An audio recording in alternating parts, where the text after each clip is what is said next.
Ci siamo a casa di Luca Antignano, sì, riprendo direttamente lui che è anche più videogenico. Come vi ho accennato poc'anzi nel video, Luca è rientrato adesso dall'Australia, cioè ieri, e adesso ci farà vedere un attimino la sua piccola collezione di Creative Vision. Dopo quanti anni praticamente ci ha messo 17 anni, ho iniziato nel 2000. Ah, nel 2000 addirittura. Un pezzo per volta. Che poi ho scoperto anche che non è solo Creative Vision, ma anche dei pezzi che poi vedremo. C'è qualcosina che diciamo è rimasta da tutto quello che avevo prima. Bene. 2 o 3 cosette sono rimaste. Bene, dai, visto che abbiamo poco tempo come sempre, allora cominciamo a vedere un pochettino di cosa si tratta. Allora, qui, siccome io, come diceva Massimo, vivo fuori, quindi prima di andare via mi sono rimesso un po' tutte le cose a posto, anche per non disturbare a casa dei miei genitori, ho un po' impacchettato le varie cosette. Ho ottimizzato un po' di spazi, quindi qua ho messo tutte le console, quasi tutte, perché un paio poi nel frattempo le ho anche date via. E questo è quello che mi è rimasto della mia collezione. C'è ancora quasi tutto, ma fra qualche giorno questa roba ci parte. Vediamo. Perché è stata quasi tutta venduta. Allora, questi sono un po' di varianti di Creative Vision, che a vederle così potrebbero magari sembrare tutte uguali, in realtà sono tutte molto diverse fra di loro. Dalle scatole si capisce qualcosina, qui per esempio uno non legge neanche il nome Creative Vision, legge Dick Smith Wizard per esempio. Qui si legge Creative Vision e qui si legge per esempio Telefunken, qui sotto, vedi? Quindi effettivamente sono già dalla scatola leggermente diverse. Poi abbiamo altre cose, tipo per esempio questa si chiama Funvision e questa si chiama Rameses. In realtà sono tutte quante lo stesso hardware, piccolissime differenze nel BIOS, però hanno un packaging differente per dei motivi insomma commerciali magari? Motivi commerciali, ma non solo, anche per questioni di licenze. Come dire che il Dick Smith Wizard veniva venduto in Australia dalla Dick Smith Electronics. Quando le vendite magari non andavano più bene, un'altra azienda concorrente ha detto ma vorremmo venderlo anche noi questo prodotto, però diceva noi abbiamo il contratto con la Dick Smith, non possiamo darvi anche a voi la licenza di vendita. Veniva la console prodotta sempre in Hong Kong dalla Video Technology. Diceva allora cosa facciamo? Ne facciamo un'altra. Al tempo, negli anni 80, penso che dal punto di vista legale ci fossero questo tipo di magari di piccoli problemini che si superavano molto semplicemente come facendo una scatola diversa. Quindi sostanzialmente le plastiche sono diverse, la console è assolutamente la stessa. Ma è un po' il sistema che utilizzavano per i giochi del C64 in edicola? In realtà che no. Cambiavano il nome e poi però il gioco era lo stesso? Non so quali fossero le leggi a quel tempo lì in Australia. Comunque c'erano dei sotterfugi per come sempre. Guarda, come i sempre. Creative Vision e i sotterfugi sono la parola chiave, perché il Creative Vision è particolare perché i giochi venivano tutti sviluppati internamente dai piccoli programmatori della Video Technology. Dunque non c'erano contratti tipo nel ColecoVision tu trovi anche i giochi dell'Atari, trovi i giochi della Mattel, trovi i giochi di questo e dell'altro, trovi magari Donkey Kong che era della Nintendo però aveva l'accordo. Con la Video Technology i giochi erano fatti da dipendenti della Video Technology e non c'erano i contratti con le cosiddette terze parti. Ecco perché la console alla fine ha fallito, perché dopo aver fatto 20 giochi tutti prodotti internamente, in mancanza del supporto per il vero Pac-Man, il vero Popeye, il vero Donkey Kong, alla fine l'azienda è morta, perché comunque sia le vendite erano molto inferiori rispetto alle altre. E dunque cosa facevano? Si reinventavano lo stesso gioco cambiandogli il nome. Dunque il Pac-Man tu ce l'hai, però non è Pac-Man. Oppure tu c'hai il Donkey Kong, ma anziché Mario che salta c'è il gorilla, c'è un poliziotto che deve e sopra c'è il carcerato. Però il gioco, oppure nel Pac-Man, anziché avere il Pac-Man che si mangia puntini, c'è una gallina che riempie di uova un labirinto. Quindi un Pac-Man al contrario, anziché far sparire i puntini li mette. Ok, chiarissimo. Quindi, tutte queste cosette qua tutte fatte per ovviare ai vari problemi. Saluto Igor e anche Giuseppe Morello, il Retro Game Sicilia. Sicilia, sì. Esatto, che insomma ci saluta sempre lui. A questo punto, scusami, veloce, ti saluto anch'io, caro Giuseppe. Ciao Igor. Via. Va bene, dai, facciamo un paio di unboxing così vediamo un pochino le differenze, perché così sembrano tutte uguali, poi effettivamente non lo so. Peschiamo ad esempio. Io poi un po' sono inscatolate, sono imballate, ma vediamo un pochino. Questa è molto bella, questa è una versione... Di che anno sono, scusami? Allora la cosa bella è questa, la Creative Vision è nata nell'81, prima ancora del ColecoVision, anche se qualcuno dice questa è quasi uguale al ColecoVision, è un'imitazione. In realtà la storia è assolutamente al contrario. La Coleco aveva, almeno secondo alcune ricerche che abbiamo fatto, in cui purtroppo mi mancano gli ultimi pezzi di conferme, però dalle date, dai documenti che abbiamo beccato, sembra proprio che fosse così. La Coleco aveva dato incarico a un'azienda coreana di prototipare questa console Evidentemente le cose non sono andate bene e poi si hanno fatto la loro console per conto loro. Le due console sono praticamente uguali, ma questa è uscita un anno prima. Quindi questa è uscita un anno prima del Creative Vision, perché il progetto era già pronto. Ecco. Sono due console identiche, cambia solo la CPU. Qua c'è il 6502 e lì c'è lo Z80, il resto è praticamente uguale. Ok. Quindi, e poi la cosa particolare del Creative Vision, adesso la vedrete, è che c'è la tastiera. Quindi non è una console, ma è una console computer. Ed è forse il primo esemplare, o non il primo, ma quasi, uno dei primissimi esemplari di console ibrida. Senti Luca, qua Igor mi dice, le scatole sono diverse per un motivo di licenza territoriale. Allora, tutti i Creative Vision venivano, tutto quello che vedete, anche se la scatola sembra che sia australiana, era tutto prodotto a Hong Kong, tutto qua, anche la Zanussi, la Creative Vision distribuita dalla Zanussi, il packaging veniva tutto fatto a Hong Kong, fatto su misura sulla commissione dell'azienda che poi avrebbe distribuito. Io ho parlato con la persona che al tempo è stata responsabile all'interno della Zanussi di scegliere. La Zanussi, quando si è buttata nel mercato dei giochi seri, non semplicemente i piccoli Pong che facevano tipo, non so, il pingotronico, le cose della serie, i piccoli Pong da casa, questa persona, il signor Giovine, che oggi è un professore universitario, è stata incaricata dalla Zanussi, lui lavorava nel settore marketing alla Zanussi, di farsi il giro del mondo, a parlare con le varie produttrici di videogiochi e trovare quello che poteva essere un buon videogioco da portare in Italia, perché la Zanussi voleva entrare nel mercato dei videogiochi, diciamo, seri e competitivi. Lui si è fatto un giro del mondo, ha preso un po' di campioni, un po' di informazioni, eccetera, è tornato a Milano, ha detto, là ci sono, non so, questa azienda di Hong Kong fa questa console che si chiama Creative Vision, sembra una buona cosa. Che offerta ci fanno? Ce ne possono, loro vogliono che magari noi ne compriamo 50.000 unità e loro si impegnano a farcela tutta customizzata per noi, con il logo Zanussi, con i manuali di istruzione in italiano, con questo e quell'altro. Dunque, quindi più che territoriale è aziendale. Cioè sì, territoriale, cioè, perché dipende te lo faccio vedere. Praticamente tu vedi questa, tu vedi qui Zanussi elettronica, sì, vedi contiene cassetta omaggio, poi tu lo apri, c'è il manuale in italiano, il tennis c'è il manuale in italiano. Questa cosa qua contiene cassetta, questa è stata fatta a Hong Kong. Okay. La scatola, per quanto dica Zanussi, la scatola è fatta a Hong Kong, quindi non è che per questioni territoriali, certo è per questioni di marketing, perché l'accordo fra Zanussi e Video Technology prevedeva che Video Technology fornisse le console già brandizzate. Perfetto. E così faceva anche in Australia, quindi la Dick Smith aveva la sua versione customizzata, la Telefunken in Sudafrica aveva la sua versione customizzata, ma era tutto al 100% fatto sempre a Hong Kong, e questo, anche questo viene dalle ricerche, lo dimostra per esempio questo codice. Tutte le cose fatte a Hong Kong hanno un codice di questo tipo, 90 eccetera eccetera 17. Se tu guardi questa scatola c'è un codice simile,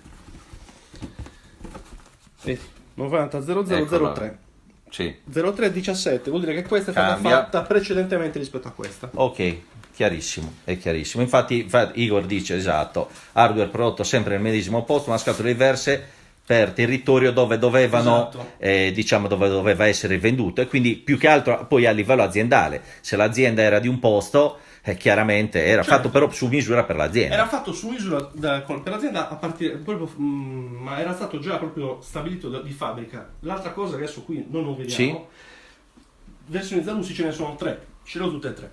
Queste vanno a Maurizio, queste le ha comprate Maurizio Pistelli, gliele spedisco domani. Vedi a Maurizio Pistelli, anziché Luca, no adesso scusa, io lo devo girare qua la telecamera, Luca anziché girare al suo caro amico d'infanzia le Creative Vision, le vende a Maurizio Pistelli. Vabbè, complimenti a Maurizio, dai. Per dire, questo è il terzo modello, sì, però gli altri due modelli sono leggermente diversi, tipo magari nel primo non c'è scritto Zanussi. Al tempo dell'accordo, con le prime che sono arrivate qua, la Video Technology non aveva ancora fatto la linea di produzione customizzata, dunque le prime che sono arrivate in Italia avevano semplicemente un adesivo con scritto versione PAL italiana. Ok, che ce l'hai sicuramente. Sì, io ho tutte e 3, vedi qua, guarda. La prima versione, vedi, non c'è scritto Zanussi. È vero. Tennis, addirittura è scritto in inglese. Cartridge included in the PAL Italy. Sì, ok, vedi? Eccolo lì. Poi quando tu apri la console all'interno c'ha il loghetto Zanussi stampigliato dentro. Ok. E questa è la primissima versione. La seconda aveva la scatola con dietro le descrizioni in 4 lingue. Ok. Nella seconda versione queste sono sparite. Te la faccio vedere. Direttamente, visto che ce li hai. Addirittura adesso invece qua abbiamo già la scatola, contiene cassetta omaggio eccetera eccetera, che è già a posto. Dietro anche questa ha le 4. Questa c'ha le 4, invece la terza versione c'è tutto in inglese dietro e c'è Eccolo qua. un po' di disegni dei giochi. Ok, diciamo sì, una Però rappresentazione. che succede? Per esempio, nella prima versione i manuali erano fatti su carta bianca. Poi nelle versioni successive la Zanussi aveva fatto l'accordo, vogliamo i manuali fatti su carta gialla. Dunque, tutti i primissimi giochi Zanussi che trovi magari nei mercatini eccetera, se c'hanno un manuale bianco sono le prime edizioni, se c'erano giallo sono le seconde edizioni. Oh, guarda che incredibile. Cioè, è chiaro che solo uno che è esperto può rendersi conto Diciamo dalla che differenza, perché sembrano tutti uguali. però sai, quando tu alla fine tu ce l'hai tutte le confronti È molto chiaro, facile. è Ecco chiaro. perché in tutti questi anni, se ogni volta salta fuori qualcosa, magari dici questa c'ha qualcosa di strano, magari cerchi su eBay di prenderla, magari la prendi, la porti a casa e scopri che magari è una cosa che Certo, certo. Anche perché quello che è successo con questa console particolare, avendo prodotto meno di 200.000 esemplari della console, che non è niente, se tu pensi che già l'altra 2006 hanno fatto su 10 milioni, Infatti. questa ha prodotto pochi esemplari, quindi oggi... Quale esattamente? Tutto in genere, tutte le... Così poche. Pochissime. Quindi hanno anche il loro valore comunque. Il numero seriale, Come... sì, sono molto difficili da trovare.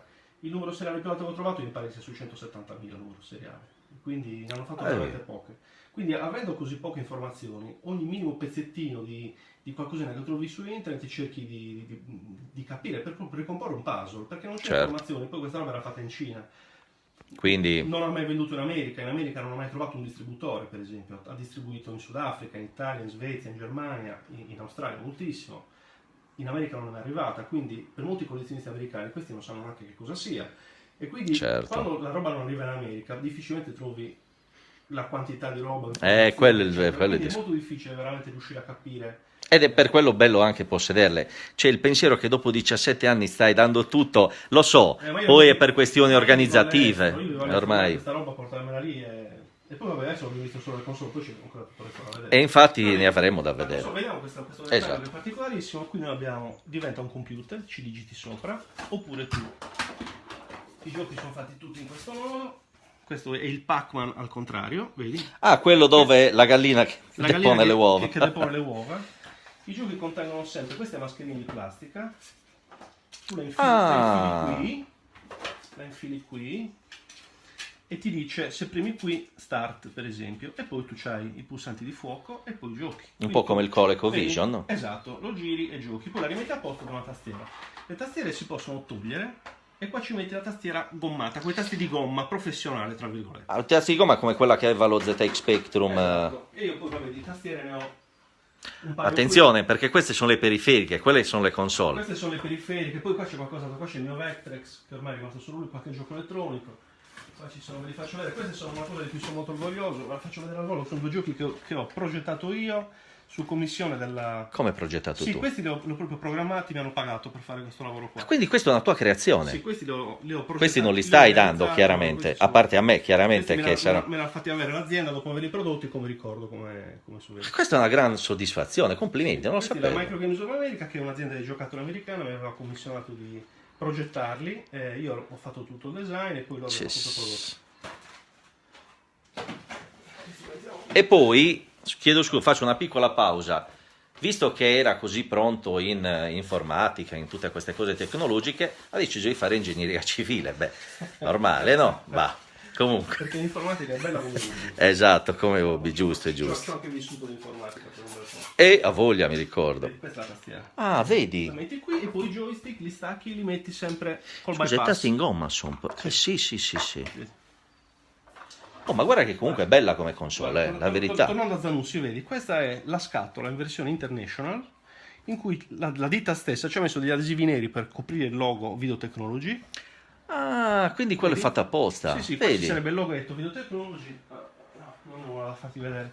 E poi qui ci hanno messo Zanussi Elettronica, tastiera professionale e il codice di catalogo. La versione Zanussi della tastiera esiste solo così, non esiste tutta brandizzata Zanussi. Ah, davvero? No, solo in questo modo? È la scatola internazionale, a cui ci hanno attaccato gli adesivi sopra. Ok. Quindi non so per quale strano motivo, magari a volte facevano le cose brandizzate, altre volte invece no. E questo poi si applica anche ai giochi. Però devo dire, ripeto, che la console è veramente bella comunque come impostata. No, è molto bella. Cioè al tempo, io mi immagino al tempo deve essere un qualcosa di assolutamente ipertecnologico quando è uscita. Costava un botto, cioè questa qui era veramente la Rolls Royce delle console, perché Ecco. è uscita prima del ColecoVision, che costava anche lui parecchio, perché usano lo stesso hardware, quindi effettivamente l'hardware è un po' costoso. Beh, il ColecoVision diciamo che ha quasi, si è uscito un po', mini copia, Sì, cioè nel senso no, che l'idea era quella, certo, l'idea era assolutamente paralleli, sono due progetti paralleli, dai.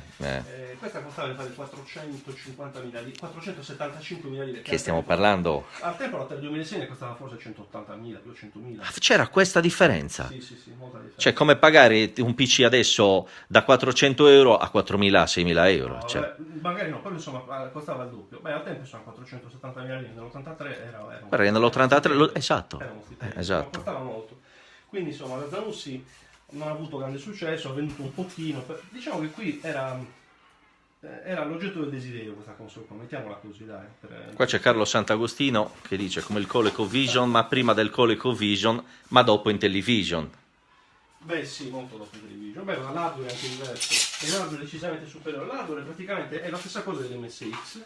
L'unica differenza, che è uguale al ColecoVision, l'unica differenza è il processore, che anziché essere un Z80 è un 6502 a 2 MHz. Quindi c'è anche velocità doppia rispetto al classico 6502 da 1 MHz, che per esempio è quello come 84. Ok.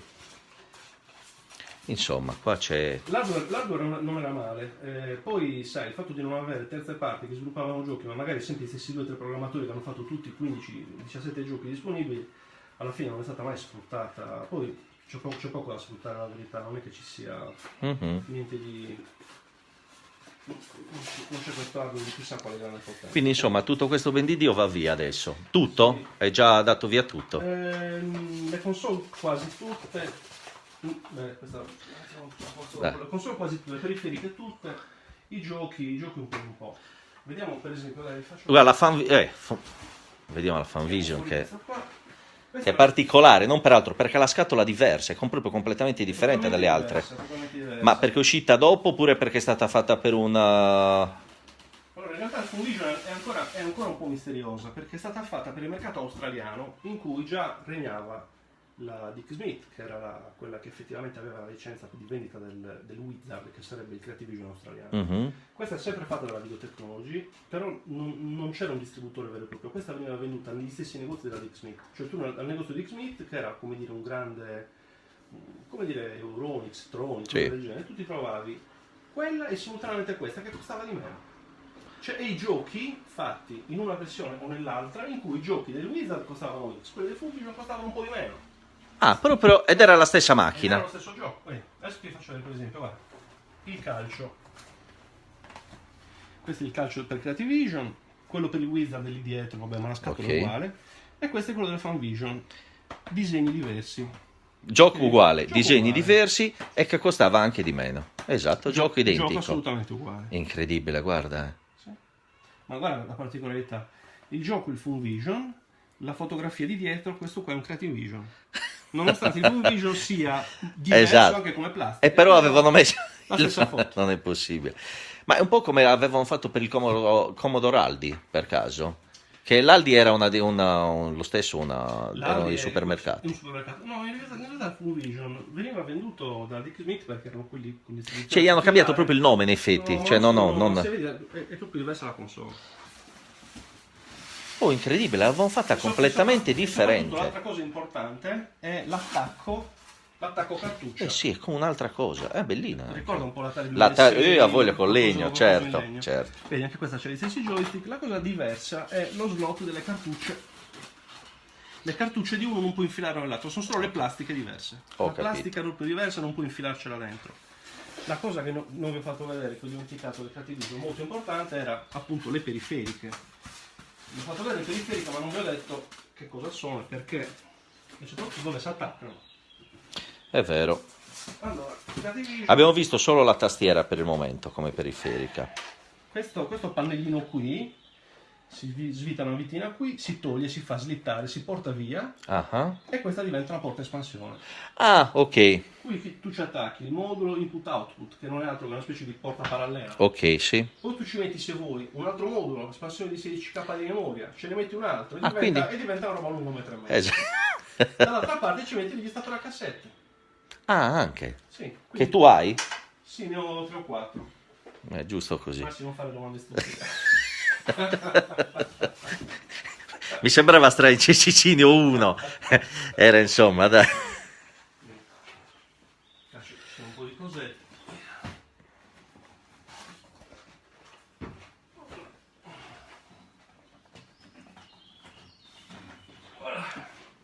Questa è quella in versione australiana. Ma queste le comprate in Australia? No, un po' sì, un po' no.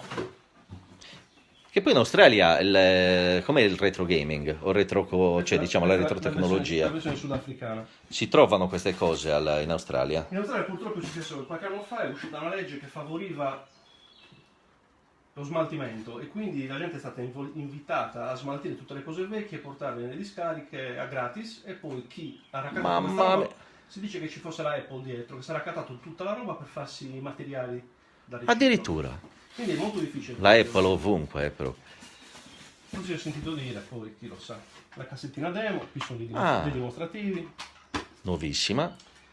Le vittine per poterla riassemblare con la console. Oh, anche le vittine, tutto, Cosa fai tu? Questo? Eccolo qua com'era il registratore. Il pannellino laterale, questo in radica, lo togli. Sì?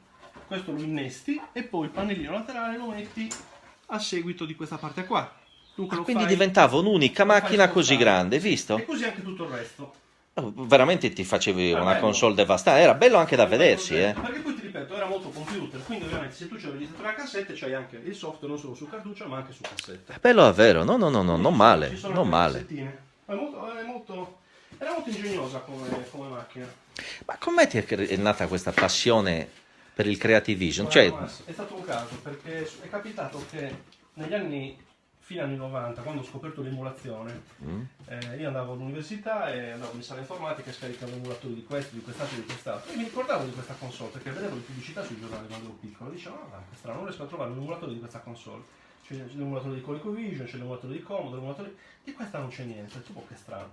Vado a cercare in rete e scopro che effettivamente non c'era nessun emulatore, anche perché, come ti dicevo, non essendo mai uscita in America, c'era poco interesse verso questa macchina qua. Allora ho chiamato un caro amico, che è uno dei pionieri dell'emulazione, un ragazzo italiano, Roberto Ventura. Lui è stato uno dei primi a programmare gli emulatori su PC. Lui è stato il primo, per esempio, a emulare Ghosts and Goblins. Addirittura? Al tempo, hai visto? alla metà degli anni 90, quando sono venuti fuori gli emulatori. Gli emulatori prima del MAME erano tutti emulatori monogioco, cioè la persona che gli piaceva dare gioco, trovava magari le ROM su qualche BBS, provava a fare un po' l'emulatore e faceva l'emulatore monogioco. Roberto è molto bravo, un mio carissimo amico. E quindi ho detto, Roberto, cosa dici? Io ho un amico qua a Sassari, Giovanni, il padre lavorava alla Zanussi e dunque lui era uno dei pochi ragazzi che aveva il Creative Vision a casa perché il padre era al lavoro. Dunque lui proprio da ragazzino ci programmava sopra, Giovanni. Allora cosa è successo? Giovanni mi ha detto, io ce l'ho questa console, non funziona, però abbiamo un programmatore, un lettore di EPROM, proviamo a tirare fuori il contenuto dei giochi. Quindi noi cosa ha fatto? Roberto gli abbiamo mandato il contenuto del BIOS che abbiamo prelevato dalla console rotta di Giovanni, il contenuto di un po' di cartucce mandate a Roberto e nel giro di 24 ore ha fatto l'emulatore. Nel giro di 24 ore. Ma davvero, un mostro. Guarda, Roberto devastante. È un genio. E ha fatto l'emulatore, e poi questo emulatore non l'ha mai finito. E quindi è rimasto solamente per uso mio, di Giovanni e di altre 3-4 persone. Perché lui è molto perfezionista, diceva finché non è perfetto non lo facciamo uscire. Ci devastante. E alla fine non è uscito. Quindi da lì è venuto fuori l'esigenza di... Giovanni c'era 3-4 giochi, ma quanti giochi ne esistono? Pare che ce ne siano una quindicina. Vedendo le vecchie riviste sembra che ce ne siano una quindicina. In realtà poi c'erano anche 2 o 3 in più. Ma scusa, perché sulle riviste italiane non erano pubblicizzate. Però scusa un attimino, perché iniziava a raccattare un po' di giochi, dunque mi sono messo su eBay, c'è uno che vende un Creative Vision, lo compro e così piano. Quindi è nata così proprio, cioè proprio per caso. È nata perché volevo avere i giochi da poter tirare fuori il contenuto e quanti giochi ha in tutto? Allora, praticamente il Creative Vision in tutto quanti giochi ha fatto? Ne sono usciti, 17, diciamo. E basta. Sì, tutto qua. Cioè praticamente ce li hai tutti tu. Sì, però diciamo che un paio di giochi sono stati molto difficili da recuperare. Uno dei giochi di questi 17 l'ho recuperato lo scorso anno.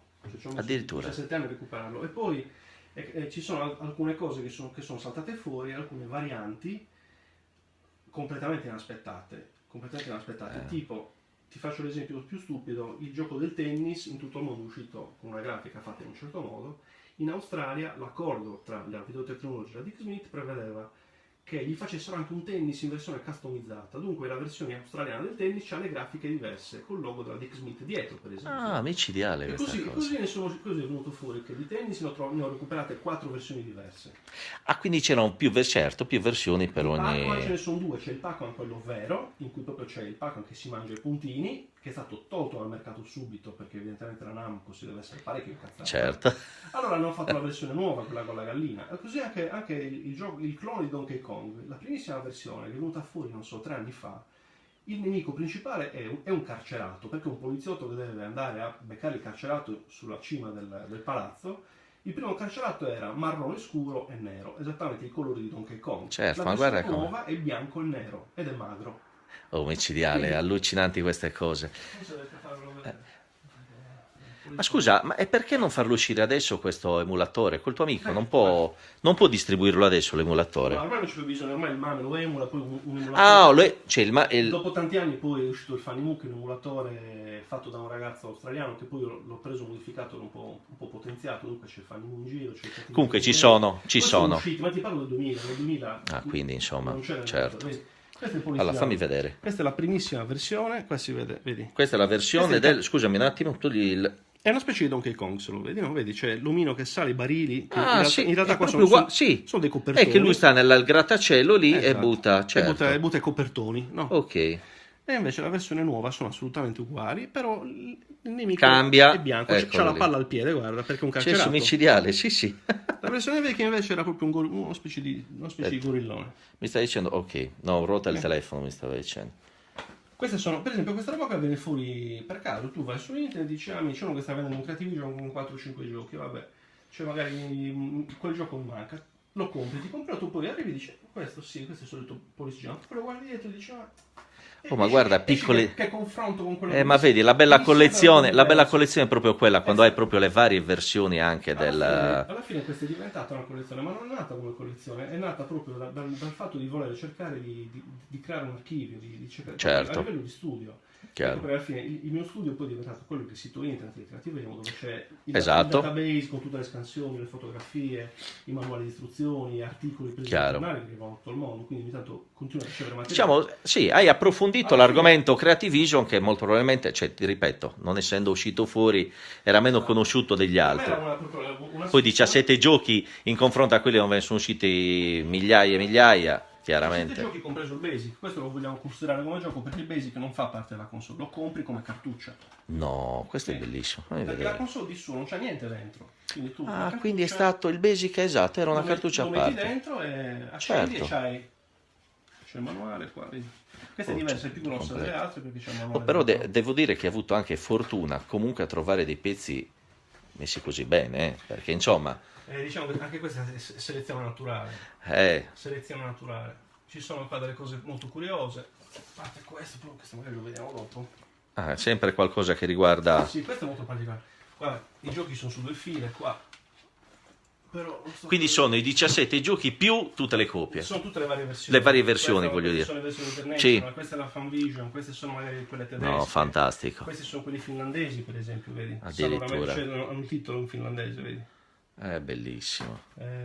Poi ce ne di altre. Queste sono le versioni Ramses. Le Ramses sono molto particolari perché sono uscite anche loro in Australia, concorrentemente al Funvision che abbiamo già visto, e pure al Dick Smith. Quindi in Australia c'erano 3 versioni diverse, tutte Che si veda bene. questa è la versione Zanussi, che c'è il suo brand Zanussi sotto, piccolino. Quindi quelle Zanussi erano fatte così. Sì. Vedi, questi sono i giochi della Ramses, usciti solo in Australia per la Animex. Questi venivano fatti per la Animex, che era concorrente della Dick Smith, eccetera. Vedi? Che questo per uscire a fare tutti quanti ci è voluto, diciamo, un bel po' di tempo. 17 anni, c'è una vita. Ma mancano ancora tante cose. Una vera e propria passione. Non è assolutamente una collezione completa, ne manca parecchia.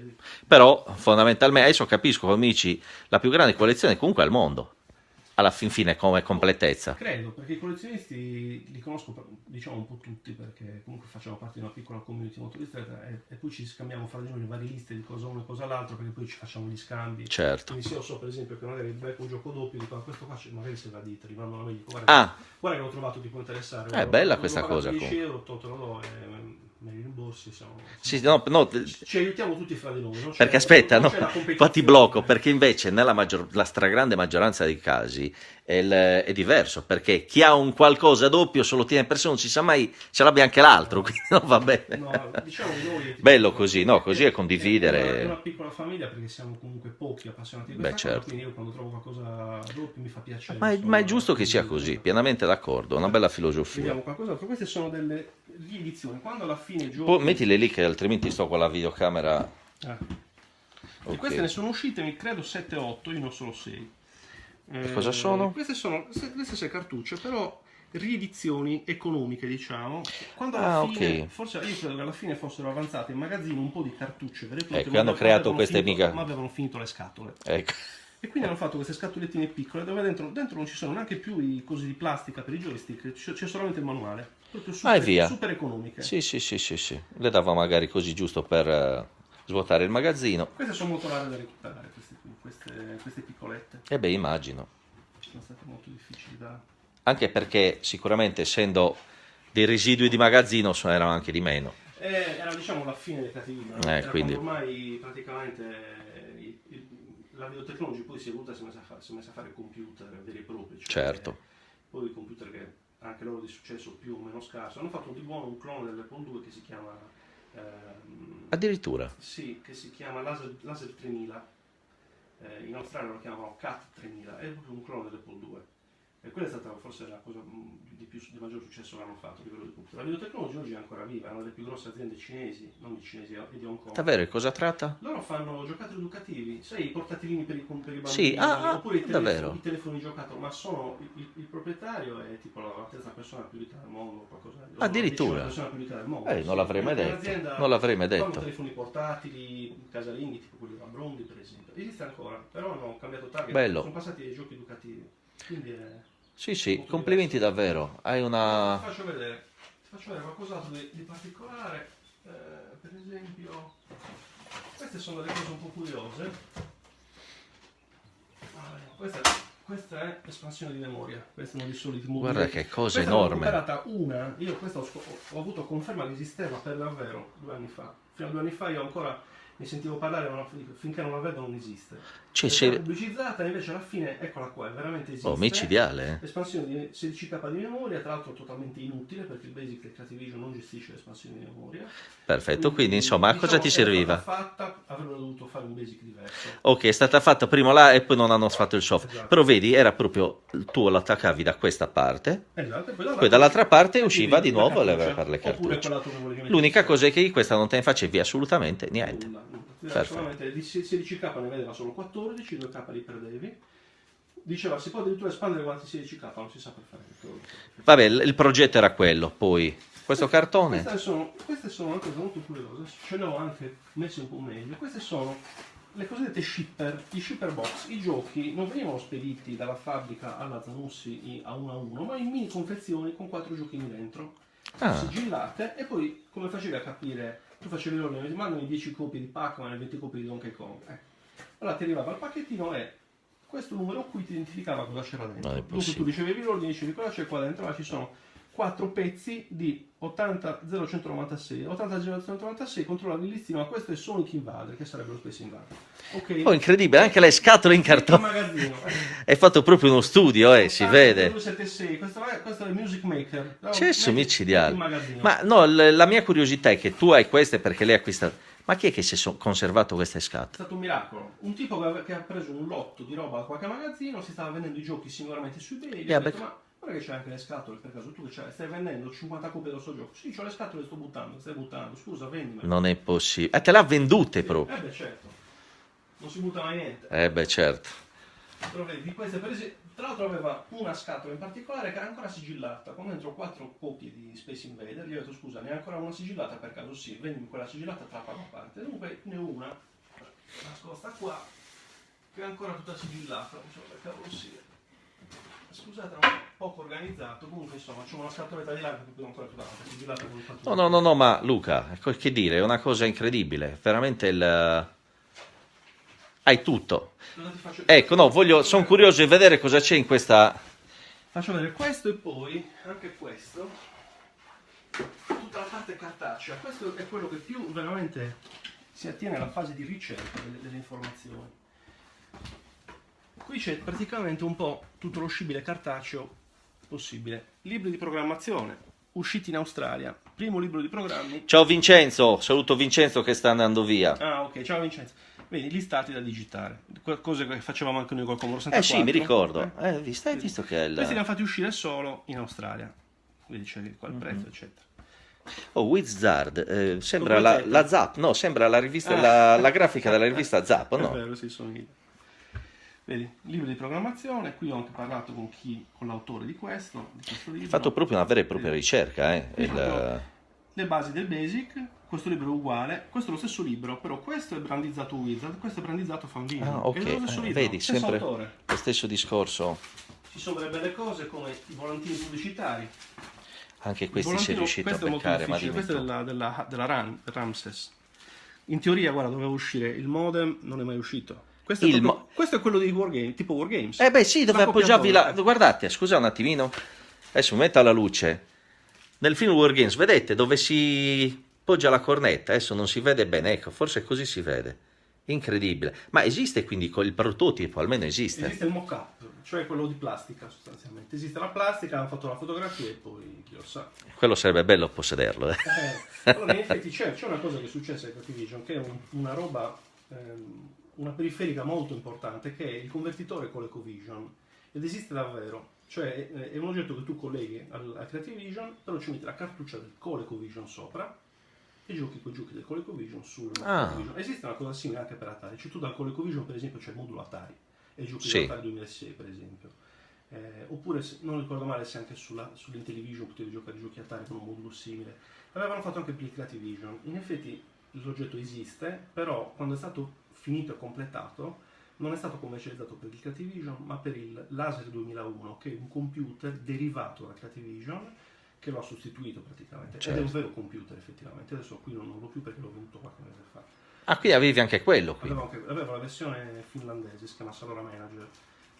E per il Salora Manager è veramente uscito questo oggetto qua, perché conosco una persona che c'era non solo l'oggetto, ma anche la scatola, l'imballaggio, con i polistiroli e le istruzioni. Quindi effettivamente è arrivata la fase di commercializzazione. L'oggetto è lo stesso che era stato fatto per il Creativision. Se tu vedi le vecchie pubblicità del Creativision, lo vedi questo oggetto fotografato, però poi alla fine se tu prendi un Creativision normale, lo colleghi a questo oggetto, magari con dei cablaggi, non funzionerebbe. Ok.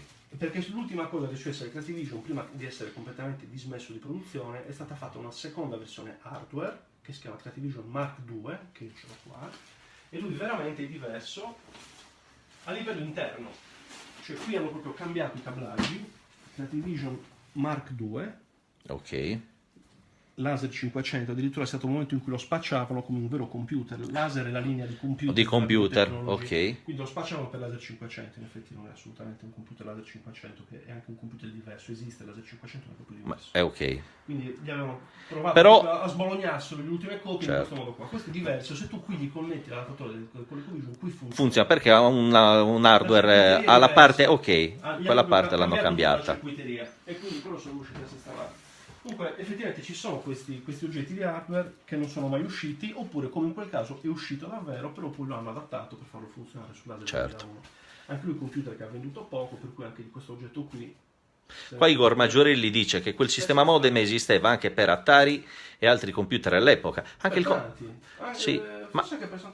io mi ricordo questa cosa perché ne aveva, da ragazzini, dopo aver visto Wargame, ci siamo chiesti se potevamo avere, esatto, come faccio a fare il casino che hanno fatto Wargames. Altra cosa curiosa, questo per esempio il volantino pubblicitario, parlando sempre di cose mai uscite, il cosiddetto vaporware, cioè non è né software né hardware, è vapore, no? Ok, così, no? certo. Qua per esempio c'è un esempio di vapore, questo è il volantino austriaco, del distributore austriaco, che era la Stadelbauer. Con tutti i giochi. E qui c'è questo Bot Chase, qui c'è addirittura la scatola, i disegni, l'artwork, il gioco non esiste. Ma dai! Non è mai uscito questo gioco, non si sa neanche che cosa fosse. Giusto per fare... Cosa fai? Gli lascio uno spazio vuoto? No, non ci posso credere. Avevano fatto 10 giochi. Guarda cosa si inventavano, incredibile. Vabbè, sai, ci si arrangiava un po'. Questa è la versione sudafricana. Sono molto belli questi volantini. E questo è molto bello, sì. Ah, guarda. La versione sudafricana venduta dalla Telefunken, guarda. Ah, sì, vedi. Oh, guarda, proprio Questi classica sono i grafica anni di marketing 80. degli anni 80, Sì. incredibile. Ma quello è un televisore normale, Telefunken, chiaramente. In Certo. quel caso dice, visto che ci siamo, facciamo la pubblicità a tutto. Col Basic. Mhm. Vedete, caratteristiche tecniche, eccetera. Qui c'è anche una versione israeliana del Cattivision. Addirittura. Questa è stata una delle ultime scoperte, perché mi dicevano non esisteva una versione in Israele che si chiamava Educat 2002. Dicevo, mai sentita questa roba qua? Alla fine ci ho messo le mani sopra, effettivamente. E alla fine esisteva. Alla fine esiste per davvero. Ma guarda. Questo è il catalogo di prodotti della linea laser, per esempio, quindi qua c'hai i vari computer della serie. Questo è il laser 3000, quello compatibile Apple. Questo è proprio il... Sì. Questo Carlo Sant'Agostino sicuramente ne sa molto più di me di questo computer. Oh. Ascolta, ma fino a che anno è andata la Giappone, Creative Vision? Giappone. Fino a che anno ha prodotto la Creative Vision alla Più o fine? meno 84-85. L'ultimo è stato il laser praticamente.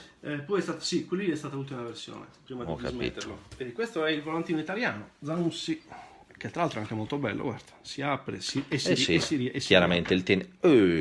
Qua ci sono, guarda. scusami. L'accoppiatore anche qui, vedi. Vedi che è tutto... L'espansione di RAM, il modulo input-output, il floppy che purtroppo non è mai uscito. Cioè non è mai uscito il floppy, No. che è quello, non è mai uscito neanche L'accoppiatore e il, sì, e il coso l'accoppiatore qui. fonico. Questi sono un po' di videate dei giochi. Come dice Igor anche, eccole qua. E quello? Ah, quella è la cartuccia, praticamente, certo. Sì. Molte volte queste schermate qua erano anche finte, per esempio il gioco qua, il Music Maker, non c'ha tutti questi colori, solamente grigio. Quindi facevano in pre-produzione, magari facevano le fotografie dei giochi e poi si rendevano conto magari il gioco non aveva l'hardware sufficiente per girare, magari lo potenziavano. Certo. Cos'altro Omicidiale. Abbiamo dei pezzi bellissimi, questi sono delle lettere autentiche che io ho comprato, qualche ricevuta d'acquisto. Vedi, i giochi questi in Australia venivano venduti con queste ricevute d'acquisto qui. Vedi. Wizard Mouse Puzzle, prezzo, via. Wizard Police Jump. No, bello, sai cos'è? La cosa bella è che si vede proprio lo studio, c'è fatto uno studio approfondito su questa... Adesivi. È questo. Adesivi. I mitici adesivi di un tempo. No, guarda, bellissimo. Questo è fantastico. Questo è fantastico. Questo è veramente un bel pezzo. Distribuito da Rex. Che uno dice, ah, ma quindi questo è, sai, la grafica rifatta? No, questa era la grafica del tempo.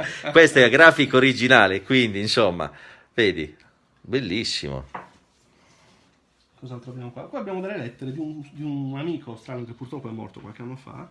Io le avevo comprate le lettere prima della sua morte. Queste sono la sua corrispondenza di quando lui magari scriveva al centro assistenza per dire oh mi si è rotto il computer così, oppure avete dei software che mi volete vendere. Quindi c'è traccia anche di come loro rispondevano in base alle tue richieste. Che lui ha ricevuto dalla Videotechnology di Hong Kong oppure dalla filiale australiana, vedi? Vedi qui, dice magari lui, magari gli aveva scritto dicendo qui nel mio paesino non riesco a trovare giochi, avete dei giochi su cassette che potete vendermi? E dicevano sì, guarda ti mandiamo qui l'elenco e il modulo d'ordine se vuoi ci li puoi vendere direttamente dalla fabbrica. Ecco, sono queste lettere qui. Listati, magari dicevo ho fatto un giochino io in Basic molto bello, vi mando il listato, gli manda il listatino, diceva se volete ve lo vendo e fate la cassettina. Ah guarda, c'era questa... Ma in quegli anni... Beh, lo potevi fare. In quegli anni insomma ti devi un po' arrangiare. Certo. Poi passiamo invece questo è il manuale del Basic in versione tedesca, la newsletter. C'era un fan club in Australia dove un signore che adesso ha quasi 70 anni faceva proprio un piccolo giornaletto in casa, lo faceva con la sua stampante e poi lo distribuiva, magari ti abbonavi $10 all'anno e te lo mandava. Ti mandava vedi, informazioni, lui faceva tutte le sue, era un programmatore, faceva tutte le sue ricerchine. Hai visto però che cose belle però guarda, con consigli su come erano cose molto particolari al tempo, adesso uno non ci fa neanche caso alla newsletter. Al tempo non c'era internet, è quello il discorso, quindi dovevi arrangiarti chiaramente. E poi qua ci sono invece questo è il volantino australiano, sì. Questi invece sono degli oggetti di pre-produzione della mia cartuccia multicart e diagnosticart. Questo è quello che mi è un po' rimasto dalla fase di produzione. C'è della mia sono le cartucce che io e Giovanni Ortu, l'altro ragazzo di Sassari, di Prautino, abbiamo prodotto qualche anno fa, che dentro contiene tutti i vari giochi. Aspetta, quindi questo... Aspetta, te la faccio vedere. Ma le avete prodotte quindi? Sì. Ma le avete anche vendute o... Sì, sono 100 copie numerate della multicart e 40 copie numerate della diagnosticart sono andate... Ah...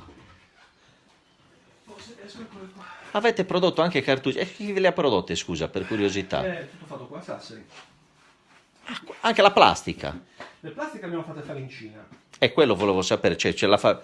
Ma guarda che belli... No, avete fatto una cosa spettacolare. Anche autografate. Bellissimo. Questa è la mia copia, mi pare. Giustamente. Non mi ricordo, sì, questa è la mia copia. Vedi, dentro c'è la cartuccetta. Grande Luca, ma bella questa Dentro cosa. C'è il micro switch, tu ti scegli... C'è i vari giochi, in base alla combinazione usi uno, usi l'altro. No, C'è fantastico. dentro il manuale, c'è tutto. E ovviamente c'è avete creato... tutte le cose della pre-produzione, quindi faccio vedere le varie parti di studio, preventivi magari ottenuti per gli stampi, le etichette, vedi? avete fatto tu? Sì. È rimasto un po' tutto della fase. Quante copie hai detto, ricordalo? 100 di una e 40 dell'altra. E chiaramente le avete date tutte. Per esempio, Oh, finalmente apriamo questa busta blu che... Ah, ma questo è lo studio. queste sono le stampe delle scatole prima che venissero Sì, tagliate, sì. assemblate e lucidate. Queste non sono, gli manca anche la plastichetta trasparente. Bellissimo. Queste l'abbiamo fatte a Sassari da, mi pare, grafiche, non so se fosse grafiche Poddige, non mi ricordo dove l'avessimo fatta. Ah, perché al tempo sì, c'erano... Insomma, una l'abbiamo fatta in una grafica, l'altra invece in un'altra grafica al tempo. Complimenti Luca, non pensavo, Queste sono le... Ma infatti ne approfitto, scusami, per dire una cosa. Il bello anche delle collezioni talvolta è questo, nel senso che sì, io posso collezionare, che è bello anche quello comunque, possedere tutti gli oggetti, ma qua c'è proprio uno studio approfondito su un qualcosa e chiaramente la collezione qua prende un valore chiaramente differente. Come spesso... Cioè, le mie collezioni a questo punto, Luca, perdono completamente. No, ti spiego, lo studio che c'è sopra, cioè conosci bene ciò che stai collezionando, conosci tutta la storia, e quella è la cosa bella, capito? Non è nata come una collezione, è nata proprio con un interesse, una curiosità verso una cosa. È quello che stimola. Ma ti ripeto, adesso ovviamente mi dispiace, dopo tanti anni magari sai dove le mie cose, però mi fa piacere il numero uno perché le do tutte ad amici miei. Perché comunque sia ho contattato i miei vari amici e ho detto cosa ti serve la tua collezione? Mi serve questo, mi serve l'altro. Io sono la cosa più bella. Quindi viene divisa fra tanti amici, questa è la cosa più complessa. Per cui comunque il mio progetto rimane comunque vivo, perché io il sito internet continuo a tenerlo attivo. Se domani vedo su eBay un oggetto che manca all'archivio delle mie informazioni, io l'oggetto lo compro, lo scannerizzo, lo analizzo, lo studio, le scansioni le metto sul sito internet. Qua però mi chiedono tutti una cosa, infatti Igor dice giustamente, per quello è un peccato che ha venduto il tutto. Lui e le console erano da rimanere insieme, un peccato, e anche Giuseppe Morello mi dice, ma come fai adesso a separarti?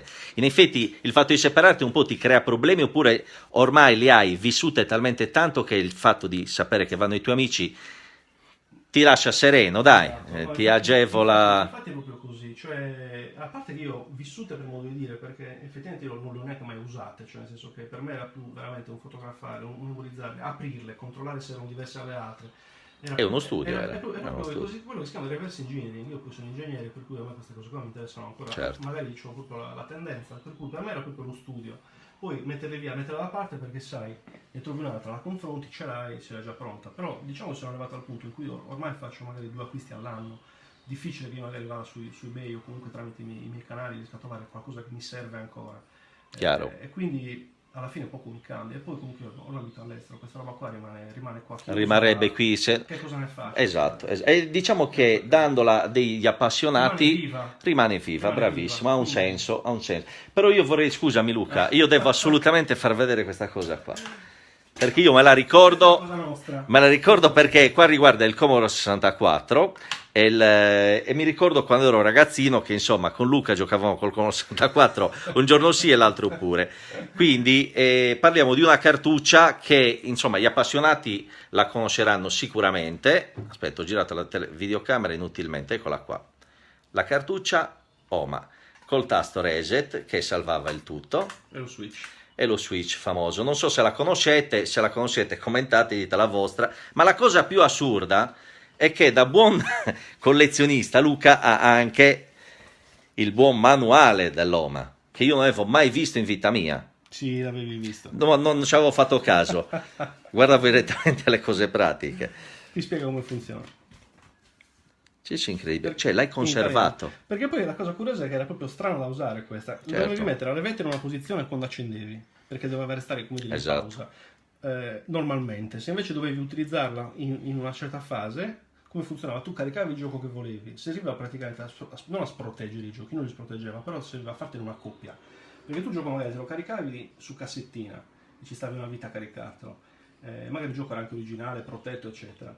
Tu cosa facevi?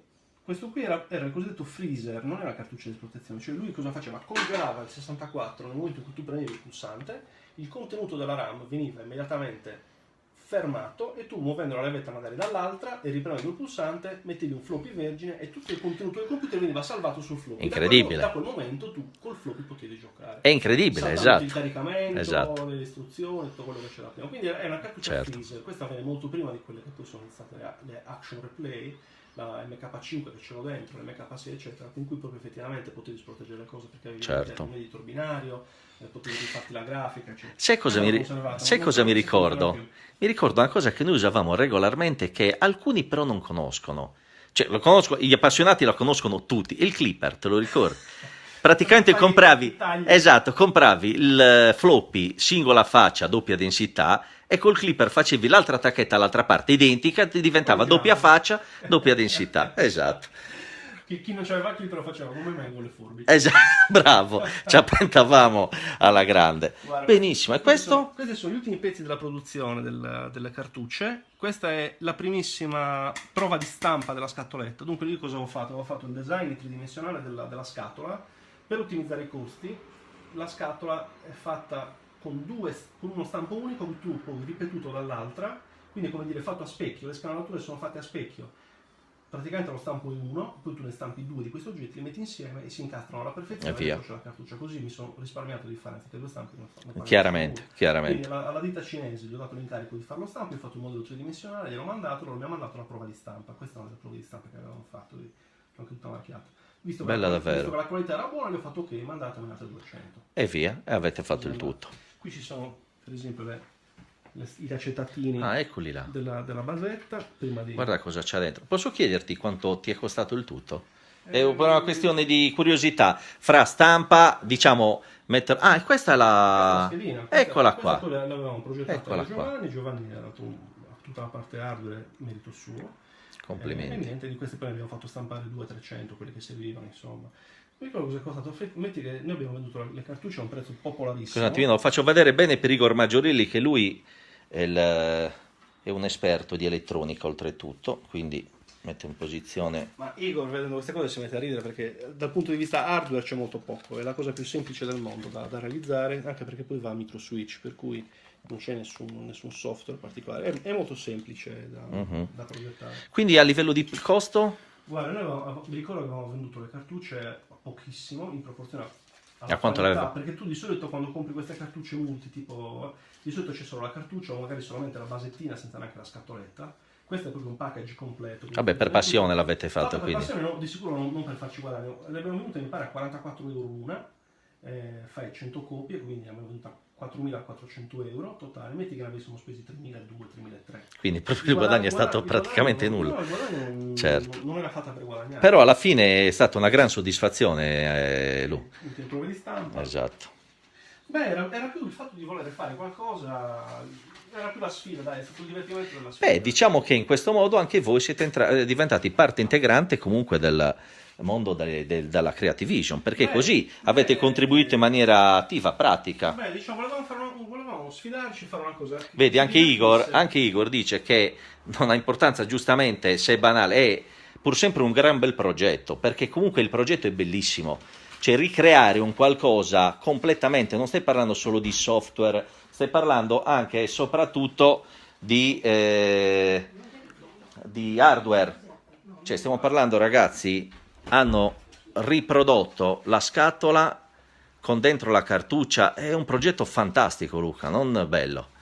È bellissimo. Ci abbiamo messo molto complimenti. Mettiamola così. Beh, certo, ma ti ripeto, una soddisfazione infinita. Perché poi curata nei dettagli, vedi, la scatola su cui magari non si apprezza, però vedi, questo ovviamente il design l'ho fatto io, è molto semplice, però questi sono tutti i vari artwork delle varie cartucce originali.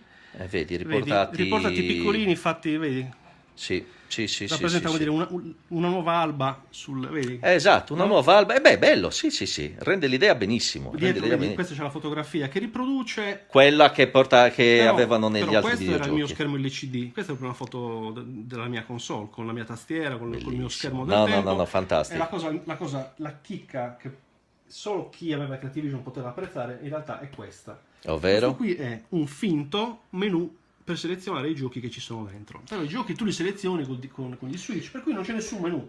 Però il vero fan del Creativision sa che in tutte le cartucce la fotografia del gioco che c'era era sempre fasulla.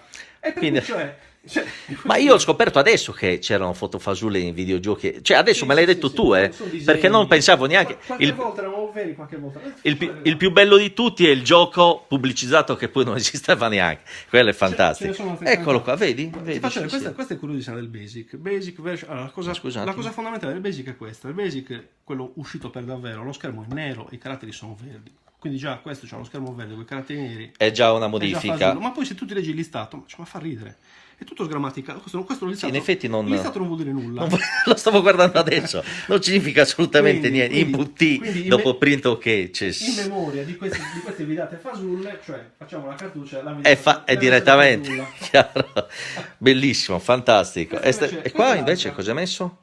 Sempre allora, la diagnostica, una sorta di BIOS è messo. Anche qui stessa cosa, un esatto. menu di selezione, in realtà non c'è niente da selezionare. Okay. Questa qui è l'altra cosa molto importante, la diagnostica, perché è successo che dopo, con tanti anni di trattative, sono riuscito a mettere le mani, pagandole non poco, 2 cartucce diagnostiche. È una storia molto, molto curiosa. Praticamente la Video Technology mandava ai vari centri assistenza, di cui ovviamente ce n'era uno in ogni nazione, in cui Creativision veniva distribuito, alla Zanussi, e ha mandato 2 cartucce per testare le console che venivano mandate in assistenza. Una cartuccia diagnostica la mettevano dentro la console rotta, accendevano la console e ti faceva il programma di diagnosi. Una cartuccia faceva la diagnosi della CPU, l'altra cartuccia ti faceva la diagnosi del video e con uno switch la stessa cartuccia aveva un altro programma che ti faceva testare la tastiera. Ti compareva uno schermo vuoto, tu premevi sulla tastiera e pian piano ti si illuminavano i tasti che tu premevi.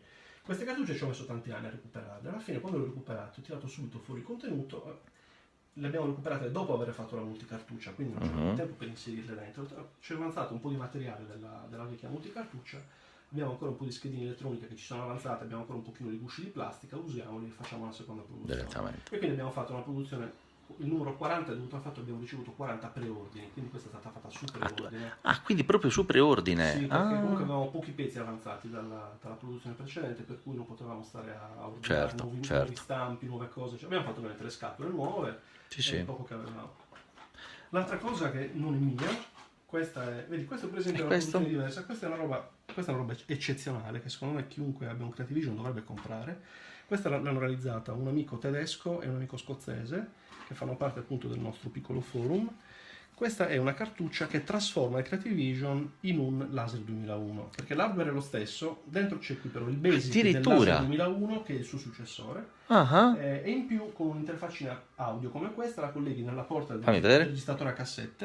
Eccola qua. Vedi? Sì. Poi tu qua ci metti uno spinottino audio, lo colleghi al PC e tu con questo basic esteso, cioè basic e RAM anche, con questa specie di Laser 2001 super potenziato, che un tempo era il tuo Creativision, ci colleghi il PC tramite il cavetto e ti spedisci i programmi dal PC direttamente sul fantastico, un progetto di tutto rispetto. Lo sviluppo eccezionale, qua addirittura c'è l'interfacetta Bluetooth. Non è possibile, guarda che cosa, anche queste loro ne hanno prodotto poche solo per appassionati. Hanno fatto una decina, ma guarda che la scatola era una scatola di un DVD. Sì, si sono adattati. Ne hanno fatto una decina, il progetto ci hanno messo un annetto per farlo, è bellissimo, questo l'ho usato un paio di volte. Io non ci sviluppo più di tanto, per cui, però è veramente un oggetto molto molto bello. Perfetto, bellissimo. È ancora in commercio, chi la vuole ordinare insomma li contatta.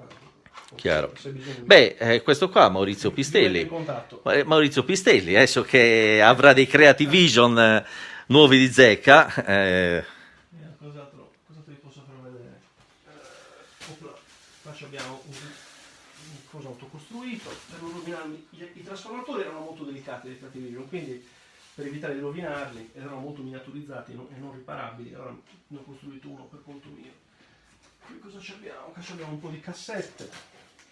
Ah, avevi anche, quindi ti sei fatto collezione di cassette per... Le cassette anche queste, tutte quante scaricate, l'audio delle cassette, registrato, convertito in formato testuale, e poi sul mio sito internet puoi scaricare gli stati. Ah, Perché queste sono direttamente. cassette con gli stati basic, veri e propri, vedi? Ma scusa un attimino, le cassette cos'erano? Non erano giochi, quindi? Sì, sì, usate quelli di stata la cassetta. Tu avevi la tua cartuccia del basic, mettevi la cassetta, load, press play un tape. Ah, la stessa cosa. Ascolta, Però ma su cartuccia li caricavi da toglimi una cassetta. curiosità. Come sappiamo, la maggior parte dei giochi, nella maggior parte dei microcomputer, chiamiamoli così, o nelle console era su nastro. In questo caso invece la Creativision è andata soprattutto a cartucce, questa era una cosa in più. Perché era una console, esatto, però era una console ma diventava anche computer e quindi Quindi a quel punto ci sono adeguati e non hanno mai fatto perché comunque è durata poco il floppy. purtroppo sì. Vedi, questa è un'altra delle cassette, delle Certo, scatolette. oh, è tutto, non ti manca niente veramente. Cosa te lo tiro fuori? Ah, questa la fanno dei ragazzi di Treviso Electrocomputing. Ma quindi c'è tuttora qualcuno che continua Questo è un a... progetto simile al nostro, questa è la Multirom, io gli ho dato una mano, sono dei carissimi amici, sono dei ragazzi molto bravi.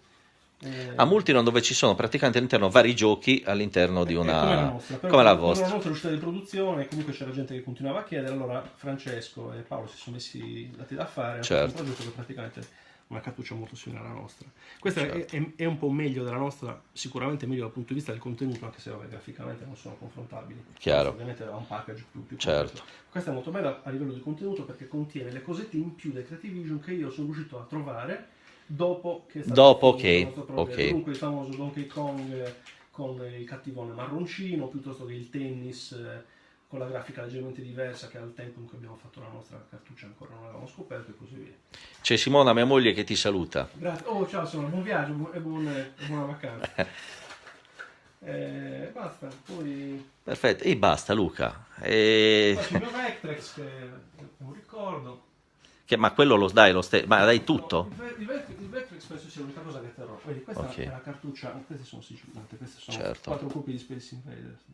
Oh, addirittura. Sì, questa è l'unica che sono riuscito a trovare ancora sigillata. Sì. Guarda, incredibile. Bellissimo, sì, complimenti davvero. E qua ce ne sono altre, ragazzi, L'avete visto prima, abbiamo visto un po', ma ci sono varie versioni. Questa assomiglia un po' alla Fanvision, no? Sì, allora, Ah, guarda, dietro, gira. È uguale. Dietro c'è esattamente l'assemblaggio col registratore, come, insomma... Il registratore è bellissimo, Bravo. ce l'ho in versione Fanvision, il registratore è molto bello. È bella questa Su scatola, plastica. però, No, la scatola è bellissima. La cosa curiosa, ecco, questa ve la faccio vedere, questo artwork qui. Aspetta che c'è il riflesso, mettilo un pochettino... Ok. La cosa molto curiosa di questa console Sì. è la sua scatoletta. Sì. La Animex è una ditta australiana che fa lenti per macchine fotografiche, le fa tuttora. Videoproiettori casalinghi, sai quelli degli anni 80 ti mettevi i film. Sì. L'Animex è una ditta australiana equivalente delle Telefunken, delle Philips, Ok. eccetera. Anche loro erano entrati nel mercato dei videogame, loro facevano dei piccoli Pong, tipo i classici Pong casalinghi. Certo, quelli che si vendevano Polystil, Tipo eccetera. quelli. La cosa curiosa è questa, che quando è stata fatta la scatola per il Ramses, anche questa scatola fatta a Hong Kong dalla Videotecnologia, Come sempre, su misura ormai per era loro, tutto... l'artwork è stato fornito dalla Animex. Infatti lo stesso artwork lo trovi in un'altra delle console ecco. dell'Animex che era un Pong. Perfetto. Quindi tu vedi la perfetto. scatola del Pong è identica, poi ovviamente questo non c'è, tu ti vedi lo stesso artwork, non mi ricordo il nome di questo Pong, non so, TVC 2006, che sì, cavolo, non classico. so. Però insomma la sono cosa usciti curiosa tantissimi. è che l'artwork effettivamente si adatta bene, perché alla fine ma è bello- rappresenta un po' quelli che erano giochi Sì. pure dei Creativision, dove c'era lo Esatto. Space Invader, c'era il Pac-Man, c'erano le... Ma poi è bella la console, bella la scatola. Forse, guarda, guardandole La tutte, scatola è bellissima. è molto bello. Questa è abbastanza azzeccata, sì. Poi anche dietro il fatto di mettere la pubblicità comunque della console col registratore, già sai com'è. Computer. Bastava vedere computer Esatto. e quindi uno magari... Qua la batteria si è caricata in maniera devastante. Ci siamo qua. Ragazzi, se si interrompe di colpo, non è colpa mia. Va bene, dai. Comunque tanto ormai siamo quasi arrivati Siamo quasi all'arrivo. addirittura arrivo. Non riesco a ricordarmi dove cavolo ho messo, perché avevo anche il prototipo venezuelano. Sai, c'è altra roba lì dietro, questa è mia madre che ovviamente Ma giustamente, ce n'è altro lì dietro, non mi ricordavo. guardate cosa ci può stare in un armadio. Ragazzi scusate, siamo proprio un po' arrangiati. Uno di queste. No, Non hai trovato il box? No, questa non esiste il box, perché questo è un prototipo. Ah, il prototipo addirittura, scusa, è incredibile. Sì, questo sì.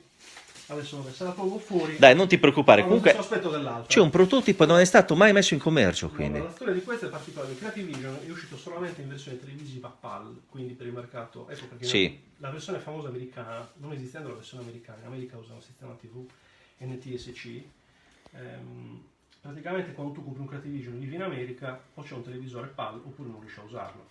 L'unico Creative Vision in commercio in versione televisiva NTSC è quello giapponese, che comunque è lì, una di queste scatole, che ha venduto pochissimo, hanno prodotto poche copie, quindi tutti i collezionisti americani di Creative Vision o comunque di videogiochi, tutti cercano la versione giapponese di Creative Vision perché è l'unica che sanno che poi riusciranno a utilizzare sul loro sistema televisivo, perché sono compatibili.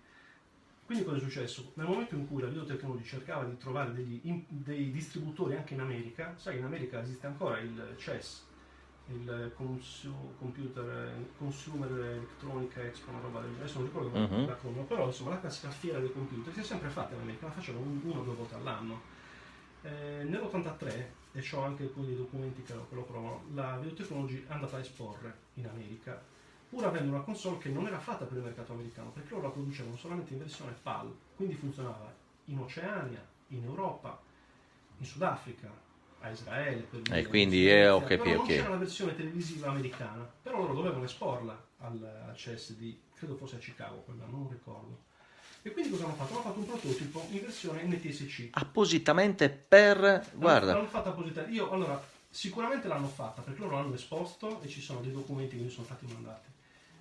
Di Hai avuto bella fortuna a trovarla. Questa qui viene dal Venezuela, però in realtà questa è stata reperita in Brasile e prima del Brasile non so da dove fosse venuta. Questa il nonno di un mio amico che tra l'altro vive a Sydney, cioè la casualità assurda. È assurdo veramente. Il nonno l'aveva ricevuta come un pegno di un gioco d'azzardo, cioè aveva vinto qualche parità poker e il tipo gli ha detto non c'è niente da darti, ti do questa roba qua. Ma guarda, Un brasiliano. cioè devastante, devastante. Dal nonno di mio amico venezuelano. Ragazzi, dal Brasile a Sassari, incredibile. E poi questa è arrivata a me, questa gliel'ho comprata un po' di anni fa. La cosa ovviamente particolare è l'interno. L'interno è tutta ricablata, praticamente dentro è tutta accrocchiata perché hanno tolto il processore video, che era il processore video Esatto, PAL, certo, per mettere quelle NTSC. Mille modifichine varie all'alimentazione. Questa funziona a 110 volt anziché a 220 volt. Per dire. E quindi anche l'alimentatore. Questo è un pezzo di tutto rispetto. Questo È un pezzo unico. Questo è un pezzo unico. Questa è... Dai, non glielo chiedo quanto l'ha pagata, dai, no. Non si può dire. Dai, no. Ma anche perché poi la moglie lo mette a dormire nel pianerottolo, quindi è meglio non dirle queste cose, dai. Riesco invece a farvi vedere il trasformatore. Questo forse riusciamo a vederlo, perché il trasformatore effettivamente c'ha una roba fatta con la macchina da scrivere, si legge qui la data, 6 agosto 1982, si legge poco qua sotto. Sì, ma sì, eccolo là. Okay? Sì. Questo è il trasformatore del prototipo, quindi c'è la spina americana anziché la spina europea. Cioè, è tutto un pezzo, è incredibile questa cosa. E poi anche, vedi, non c'ha la marca Videotecnology, non c'ha niente. No, nulla. Non ha nulla. È stato fatto proprio per la fiera. Per la fiera. Io penso che questo sia uno dei pochissimi prototipi fatti per la fiera, perché effettivamente alcuni prototipi in America sono arrivati e la Videotecnology cosa faceva? Li distribuiva ad alcune aziende potenziali acquirenti per certo. la distribuzione, per convincerle a usare il loro prodotto per la distribuzione. Quindi qualche copia è arrivata in America. Questa è una delle copie arrivate in America. O magari, magari potrebbe essere la copia mandata a qualche distributore. Aspetta, ma questo pezzo unico... per vedere, facciamo questa roba qua, la volete distribuire? Vi mandiamo un prototipo. Direttamente. L'hanno magari mandata, questi l'hanno data questo lo tieni però? al nonno del mio amico, questa la tengo. Meno male, è meno male. Non ricordo il mio caro amico. Ok, quello. Perfetto. Quindi, questa è un'altra cosa che meritava di essere vista. Scusate per la confusione. Confusione, ma stai scherzando, Luca? Io un po' arrangiato qua. Non pensavo, ti ripeto, ci conosciamo da tanto tempo. Ultimamente ci siamo visti poco, ma non pensavo che nel frattempo avessi, insomma, collezionato tutto ciò. Faccio un'altra breve, perché tanto ormai la batteria è a zero e dobbiamo chiudere per forza. Ecco qui. Continuo a dire che il pezzo forte sono queste cartucce che avete fatto voi, a me piacciono tantissimo perché avete avuto un'ottima idea e in questo modo siete entrati anche voi nella storia della Creative Vision. Quindi è Per noi è molto bello, una bella soddisfazione, sì, queste cose mi piacciono molto. Questo è il mio prototipo, vedi? Ecco qua il prototipo, fantastico. Quanto tempo ci avete messo per il progetto? Un'estate, diciamo. Quindi è una cosa velocissima. Sì, diciamo Bene, diciamo, bene. Ho usato un po' delle Complimenti, ferie. complimenti.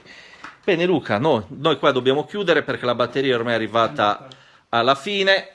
Vi salutiamo, ringraziamo Luca. Ciao ragazzi. E alla prossima. Buon proseguimento. Ciao. C'è un problema che adesso basta, forse si preme fine, sì, eccolo qua.